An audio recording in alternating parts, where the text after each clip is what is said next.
Now, as you already know that nutrition is very much important, as it it is involving intake of food which produce energy, and that energy is used for carrying out various metabolic activities.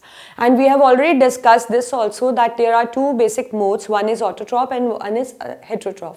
So here we are going to start with because we are studying nutrition in plants, so obviously we are going to study the method by which the plants can actually make their food. So the basic method, we have seen that basic mode of nutrition in plants is the autotrophic. This we have already done, that the basic mode is autotrophic. Now here auto means self. Auto means self. That means they are self-dependent. They are self-dependent. So autotrophic mode of nutrition is a mode in which organism prepare its own food by using certain raw materials. By using certain raw materials, it can make its own food.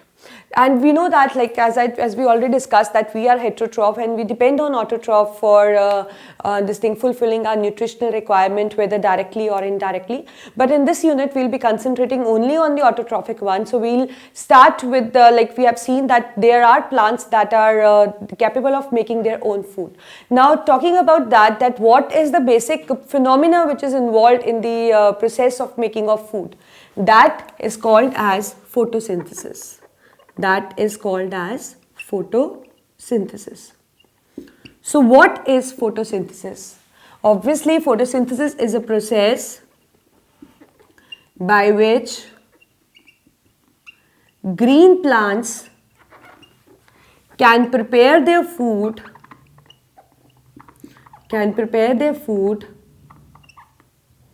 with the help of certain raw materials, and this is called as photosynthesis. So as you know that photo means light, so obviously the one thing which is necessary to make food is the making of food with the help of certain raw materials in presence of sunlight. In presence of sunlight. Actually, they can make their own food in the presence of sunlight because they have certain special substance in themselves which can actually convert the solar energy and convert into chemical energy of food. So this is what we are going to study here, that how they carry on photosynthesis, or what is special in them, or like how they get the raw materials that they are capable of making their own food, but in contrast we are not. Right. So the basic equation which is involved in photosynthesis, that is CO2 plus water vapor. This is the basic equation in presence of sunlight, and they have a photosynthetic pigment also, that is chlorophyll, and they they form food, and food is in the form of glucose. Food is in the form of glucose, and as a byproduct oxygen is released. So this is the basic reaction which is involved in photosynthesis. So photosynthesis is a process by which green plants, specifically the green plants, because they are the one which carry that photosynthetic pigment, that special pigment which can actually convert this thing, solar energy, into chemical energy of food.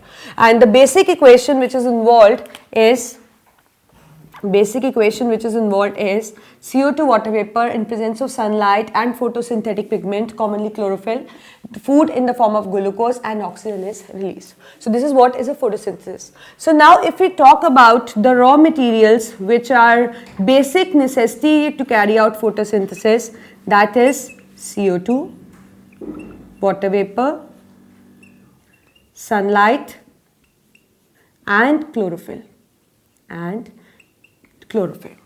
Now taking into consideration that how plants can actually get these things, so first we'll consider the carbon dioxide.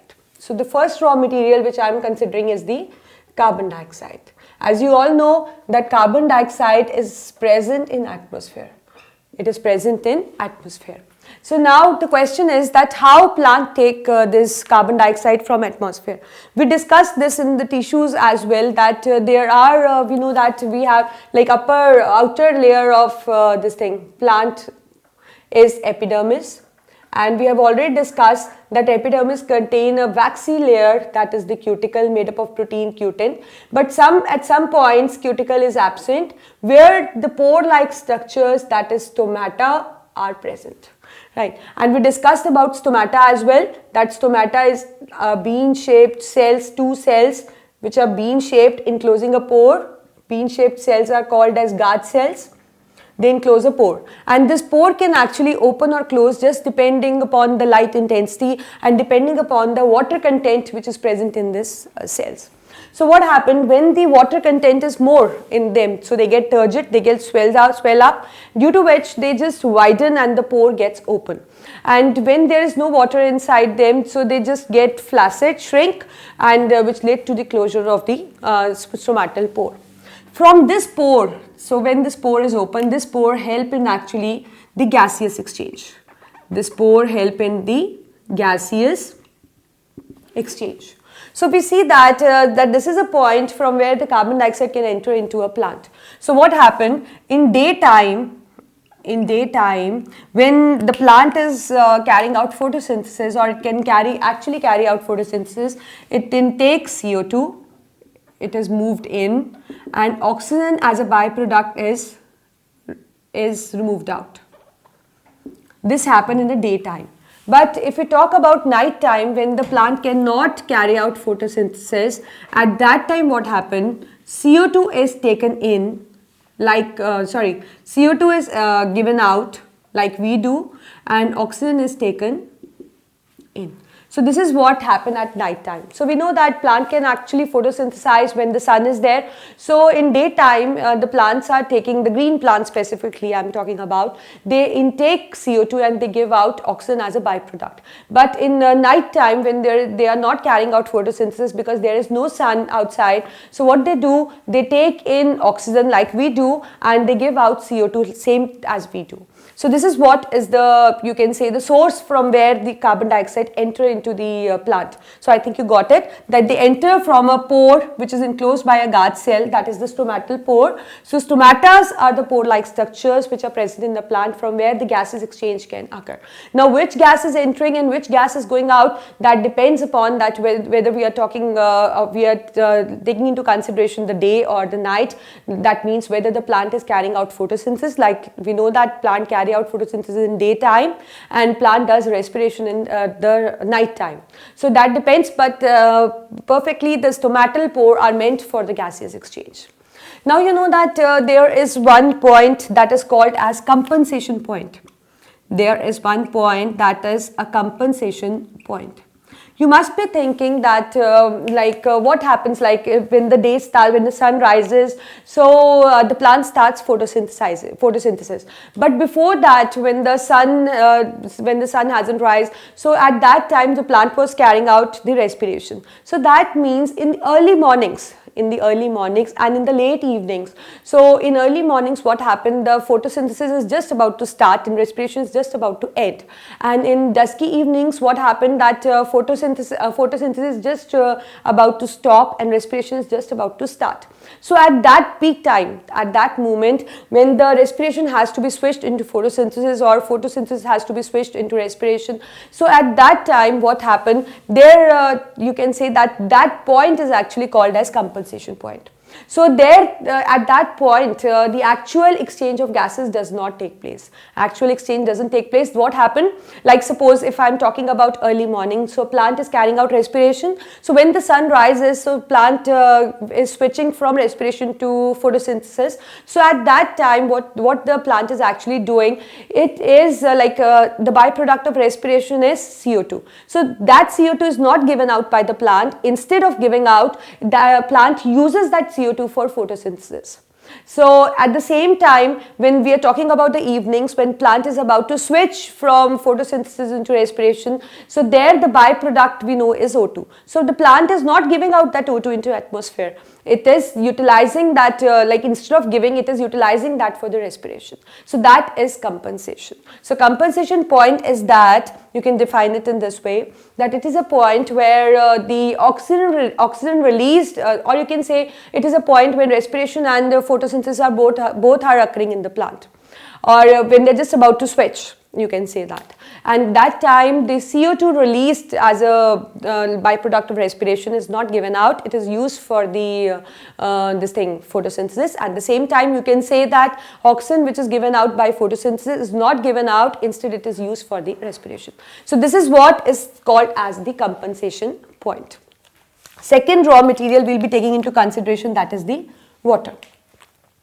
So as you all know that the source of water we know is the rain.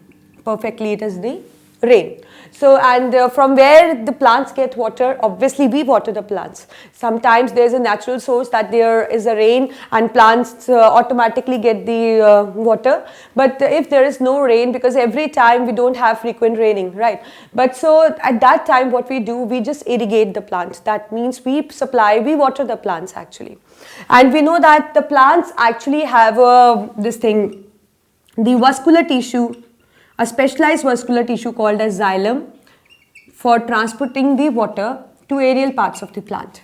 So obviously the source of water is the rain, or you can say like when there is no rain, so we have reserved water. So what we do, we just irrigate the plant with water, and the plant is capable of taking that water, absorbing that water, like roots are meant for that, you know that. So roots just absorb the water from the soil, and it has a vascular tissue, that is a specialized tissue, that is xylem, which is capable of transporting water from roots to the all parts of the plant, all aerial plants of the part. So that it can carry out the photosynthesis. So that means the second raw material we are talking about, that is H2O. Now you know that. The third is the sunlight. You know that there is only one source for the sunlight, that is the biggest source of the light, that is the sun. So as we all know, as sun rises in the morning and sun sets in the evening, late evening, so that means, so when the sun is there, then only the plant is capable of photosynthesizing. As we discussed in compensation point, that in daytime plant can photosynthesize, but in night time the plant cannot photosynthesize, because the basic requirement is the sunlight. The basic requirement is the sunlight. So when sun is not there, so plant cannot photosynthesize. The fourth one is the chlorophyll. This is very important. See, you must be thinking that we all are humans, like the plants are also categorized into a living category, and we are also categorized into a living category. But still they can make their food, but we can't make their food. You know that the only difference is that we don't have this kind of pigment in our body. And if we have this kind of pigment in our body, we would be able to synthesize our own food like plants do. So what is this pigment actually doing, or where this pigment is actually present? So just look at the board. I just want you to explain you the complete address of this pigment and how it looks like and what is its special function. As you all know that we have plant like this and we have leaves as well. You know that. Now what happened, if we see the structure of the leaf, so leaf is typically this kind of structure. It has this kind of structure where this is epidermis, upper epidermis, this is lower epidermis. So let's say this is again epidermis, because outer layer is always epidermis. This can matter that one is in the upper layer, another is the lower layer. The things which are present inside it, in the leaf, that is called as mesophyll tissue. That is called as mesophyll tissue. This tissue, obviously we know that tissues are made up of cells. So this mesophyll tissue also consists of cells, and cells are particularly of two kinds. One is this elongated type and other which are irregularly arranged of this type. We have a special name for the cell. This is a palisade cell, and these are spongy cells. Right. And what does the cell actually contain, this palisade cells? They contain a large vacuole. And along with that, they contain an organelle.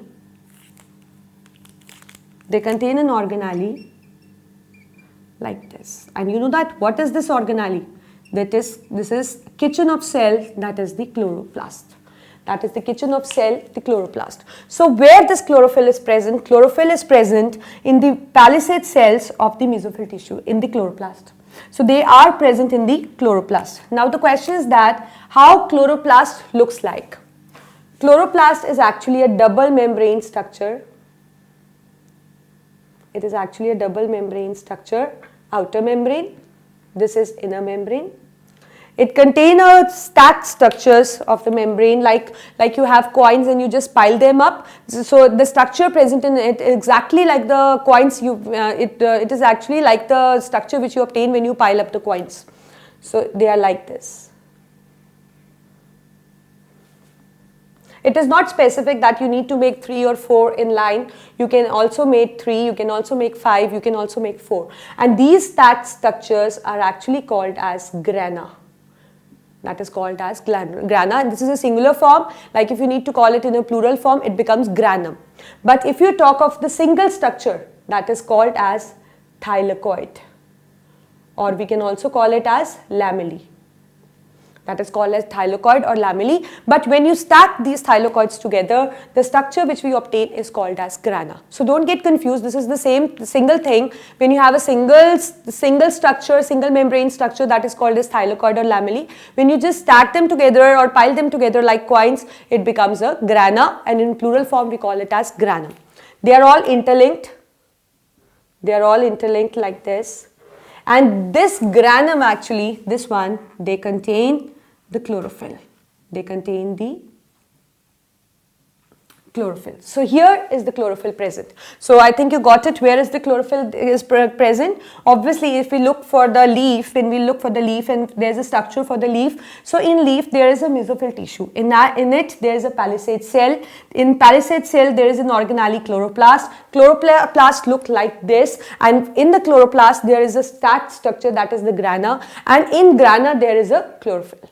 Now, I think you are familiar with the complete address of the chlorophyll, that where it is present. And you know that chlorophyll, the basic function of the chlorophyll is that it is actually a photosynthetic pigment. We call it as a photosynthetic pigment. Now, what do we mean by this statement? This statement means that this is a pigment which is actually capable of trapping the solar energy and converting into chemical energy of food. As we don't have any such kind of pigment in our body that can trap the solar energy and convert into chemical energy of food, that is why we are categorized into a category of heterotroph. That means we cannot make our own food. We depend upon plants directly or indirectly for our nutritional requirement. Right. So chlorophyll here is serving a very important role, that it is a photosynthetic pigment capable of trapping the solar energy and converting into chemical energy of food. And where does it present? You all know now. And you know that there are so many forms of chlorophyll. We found chlorophyll A. It is specifically written as like this: chlorophyll A, chlorophyll B, C, D, E, and many. But A and B are the common ones. A and B in the common ones. And if we talk about the spectrum, as we know, like we talk about the sunlight also. So we know that sunlight actually consists of so many kind of radiations. You must have done in chemistry as well, or physics as well, that the light which we are getting from the sun is not a single light. This is not a single white light. It is actually a combination of many radiations: microwaves, radio waves, cosmic rays, gamma rays, UV rays, infrared rays, visible light. They consist of all those rays. So in what region the photosynthesis best occur? It occurs in a visible region. And if we talk about the visible region, we know that there is a complete VIBGYOR, that is violet, indigo, blue, green, yellow, orange, red. You know that. So blue and red is the specific region where the photosynthesis occur best. Right. So this is what is the raw materials. I think you got it, that these are the raw materials which are basic requirement for photosynthesis. And photosynthesis is obviously a process by which the plant can make its own food by utilizing this component. So this is the basic requirement. And like as the food is formed, so we know that food is formed here in the part of leaf, but it is being required in roots as well. So there is other specific vascular tissue that is called as phloem. We already discussed in the tissues as well. So in phloem is a vascular tissue which is actually you can say meant for the translocation of food. That means it is the one which is going to shift the food from the leaf to all parts of the plant, because obviously all parts of plant need to grow, all parts of plant need to carry out certain activities, and for that they need energy, and for energy we need food. So obviously this vascular tissue, that is phloem, is meant for this purpose. It is designed in such a way that it can actually carry out translocation of food. So this is what is the photosynthesis. And as far as the mechanism of photosynthesis is concerned, you will be doing in a higher standard.